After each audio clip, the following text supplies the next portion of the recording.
आज हम बताएंगे रिसाइकल बिन में क्या होता है। जो कंप्यूटर के बाय डिफ़ॉल्ट 4 फोल्डर होते हैं ना, जो ऑलरेडी बने बनाए आते हैं, बताया था मैंने शुरू में।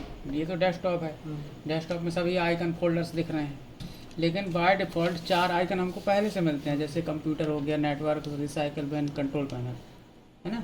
ये पहले से रहते हैं, बाकी सब हम अपनी ज़रूरत के हिसाब से रखते हैं। कोई एप्लीकेशन डाउनलोड किया उसका रख दिया, कोई शॉर्टकट बनाया उसका रख दिया, कोई फाइल बनाई उसका रख दिया, कोई फोल्डर बनाया उसको रख दिया, ठीक है। तो इन 4 फोल्डरों में हम आज समझेंगे रिसाइकल बिन क्या होता है। कंप्यूटर में तो पूरी कंप्यूटर की मेमोरी होती है। नेटवर्क में क्या है, नेटवर्क की कनेक्टिविटी, इंटरनेट से संबंधित चीज़ें रहती हैं, जो इंटरनेट एक्सेस करने के लिए एक्सपर्ट इसमें सेटिंग करता है, यूज़ करता है, ठीक है। कंट्रोल पैनल क्या होता है, कंट्रोल पैनल में किसी भी चीज़ की डिवाइस की सेटिंग होती है, जैसे कीबोर्ड, माउस है, ठीक है, उसका कंट्रोल है। कीबोर्ड की जो 2 बटन हैं उनको किस तरह से यूज करना है। कोई लेफ्टी होता है तो वो अपने लेफ्टी के हिसाब से सेट करता है। तो इसमें पूरे हार्डवेयर का सेटिंग आप कर सकते हो कंट्रोल पैनल में। एप्लीकेशंस प्रोग्राम का इसमें से इंस्टॉलेशन, अनइंस्टॉलेशन, कोई प्रोग्राम है उसको इंस्टॉल करना, उसको हटाना, जैसे MS वर्ड इसमें नहीं है तो हम कैसे डालेंगे, कंट्रोल पैनल की मदद से डालेंगे, इंस्टॉल करेंगे।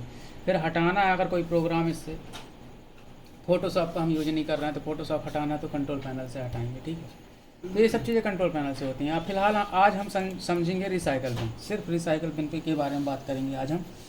तो रिसाइकल बिन एक कचड़े के डब्बे के समान होता है कि कोई भी चीज़ ख़राब हुई तो हम उसमें डाल दिए, ठीक है। अगर बात मान लीजिए गलती से कोई चीज़ कचड़े के डब्बे में चली जाए तो हम उसको वापस से निकाल सकते हैं, रख सकते हैं अपने यूज में, है ना।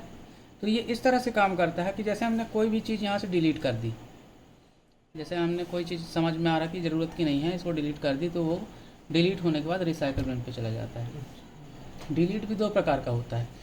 यदि हम डायरेक्ट यहाँ से क्लिक करके डिलीट कर रहे हैं, बिगर शिफ्ट का इस्तेमाल करें, शिफ्ट के साथ अगर डिलीट कर रहे हैं किसी चीज़ को, तो परमानेंट डिलीट हो जाएगी। जैसे मैं मान लीजिए ये किड्स स्टडी प्लेलिस्ट है ये, या कोई फाइल है, अंजलि नाम की एक एक्सेल में फाइल है, इसको मैं शिफ्ट के साथ अगर डिलीट करूँगा और यहाँ से यस कर दूंगा तो ये परमानेंटली डिलीट हो जाएगी, ये फिर दोबारा नहीं मिलेगी, ठीक है। लेकिन अगर मैं इसको ऐसे ही डिलीट करता हूँ नॉर्मल बगैर शिफ्ट के, तो ये कहाँ चली जाएगी, रिसाइकल बिन में चली जाएगी, ठीक है। रिसाइकल बिन को खोल के मैं वापस से ला सकता हूँ, अभी डिलीट करके भी दिखाऊंगा। इसको डिलीट करने का दूसरा तरीका, माउस से क्लिक करोगे आप, राइट क्लिक करोगे तो ऑप्शन आएंगे, इस तरह से ऑप्शन आएंगे। इसमें डिलीट हमने क्लिक किया, डिलीट पे यहाँ पे यस किया तो वो डिलीट हो जाएगी। अब डिलीट होने के बाद वो रिसाइकल बिन में चली गई। तो रिसाइकल बिन पे डबल क्लिक करके हमने खोला,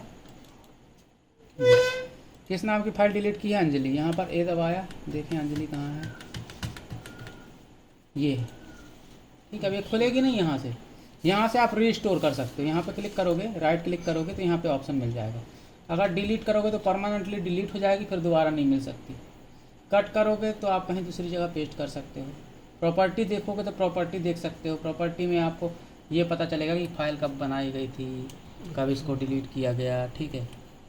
हम यहाँ से रीस्टोर करेंगे, रीस्टोर करेंगे तो क्या होगा, जहाँ से इसको डिलीट किया गया है वहाँ वापस ही चली जाएगी। ये हमने रीस्टोर किया, जहाँ से डिलीट हुई वहीं चली गई। देखो डेस्कटॉप से डिलीट की गई थी, डेस्कटॉप पे वापस आ गई। सर्च करो अंजलि, ये है अंजलि, ठीक है। तो इस तरह से कोई भी चीज़ अगर गलती से डिलीट हो जाए तो हम उसको रिकवर कर सकते हैं। लेकिन अगर शिफ्ट के साथ डिलीट किए हैं या रिसाइकल बिन में जा करके वहाँ से डिलीट कर दिए हैं तो फिर वो चीज़ वापस नहीं मिलती। वो भी मिलती है, फिर उसके लिए बड़ा ऑपरेशन करना पड़ता है, उसके लिए फिर डेटा रिकवरी जैसे एक्सपर्ट की सलाह, मतलब एक्सपर्ट्स की मदद लेनी पड़ती है। फिर वो पूरी मेमोरी में निकाल करके उससे डाटा रिकवरी का फिर काम करते हैं। वो एक अलग प्रोसेस है, वो कंप्यूटर से हट के है। वो हार्ड डिस्क निकाल करके फिर उस पर काम किया जाता है। वो हार्ड प्रोसेस है, उसमें चार्ज भी बहुत ज़्यादा लेते हैं, ठीक है। तो ये समझो कि अगर हमने यहाँ से परमानेंटली डिलीट कर दिया तो नहीं मिलने वाली। हाँ, अगर रिसाइकल बिन में है, नॉर्मल डिलीट किया है तो रिसाइकल बिन से हम उसको रिस्टोर कर सकते हैं, ला सकते हैं, ठीक है। बंद कर लो।